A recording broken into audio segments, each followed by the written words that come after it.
చాలా డిసిప్లిన్ రావాలి.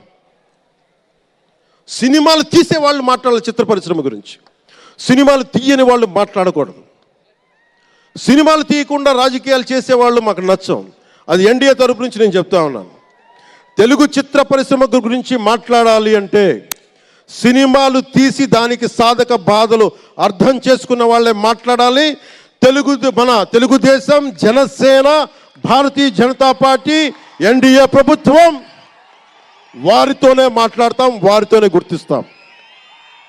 అలాగే చాలాసార్లు సినిమా టికెట్ల కోసం హీరోలకి పనేంటి, హీరోలు ఎందుకు రావాలి, అది మాకు ఇష్టం లేదు. మహా అయితే నిర్మాతలు రండి, ఒక ట్రేడ్ బాడీ రండి, మీ యూనియన్ రండి, మేము అది ఇచ్చేస్తాం. అంతేగాని హీరోలు వచ్చి మాకు నమస్కారాలు పెట్టాలి,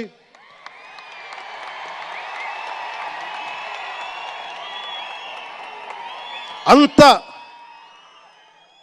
ఒక లో లెవెల్ వ్యక్తులం కాదు మేము. దీన్ని ఎక్కడి నుంచి నేర్చుకున్నాం? స్వర్గీయ నటరత్న ఎన్టీ రామారావు గారి దగ్గర నుంచి నేర్చుకున్నాం.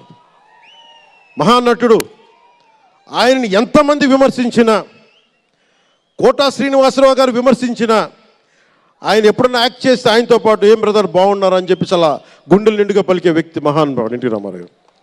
ఇంత తెలుగుదేశం పార్టీ ఎన్టీ రామారావు అన్నిసార్లు ముఖ్యమంత్రిగా ఉన్నప్పుడు కూడా ఎప్పుడు ఘట్టంనేని కృష్ణ గారు కాంగ్రెస్లో ఉండి కూడా కనిపిస్తే ఇద్దరు ఆప్యాయంగా మాట్లాడుకునే వాళ్ళు. ఎన్టీ రామారావు గారు ఎప్పుడు వివక్ష చూపించలే. ఇది చిత్ర పరిశ్రమ తాలూకు ఔన్నత్యం. ఇది అదే ఔన్నత్యాన్ని మేము కొనసాగిస్తున్నాం, అదే మేము కోరుకుంటా ఉన్నాం.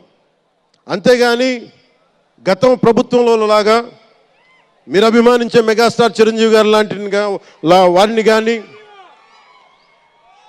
బాహుబలి ప్రభాస్ గారిని కానీ, మహేష్ గారిని కానీ, మహేష్ గారిని ప్రిన్స్ మహేష్ అంటారు కదా, మహేష్ గారిని కానీ, ఇంకెవరిని వెళ్ళారా, ఇంకెవరు వెళ్ళినా కానీ మేము ఇవన్నీ ఎందుకు చేయట్లేదంటే మాకు సినిమా పరిశ్రమ మీద గౌరవం ఉంది. నారా చంద్రబాబు నాయుడు గారు ఇప్పటికి 4వ సారి ముఖ్యమంత్రి. ఆయన 3 సార్లు కానీ 4 సార్లుగా ముఖ్యమంత్రి ఉన్న ఈ సమయంలో ఎప్పుడు కూడా తెలుగు చిత్ర పరిశ్రమకి దోహదపడ్డారు తప్ప ఆయన ఎప్పుడు తెలుగు చిత్ర పరిశ్రమని ఇబ్బంది పెట్టలేదు.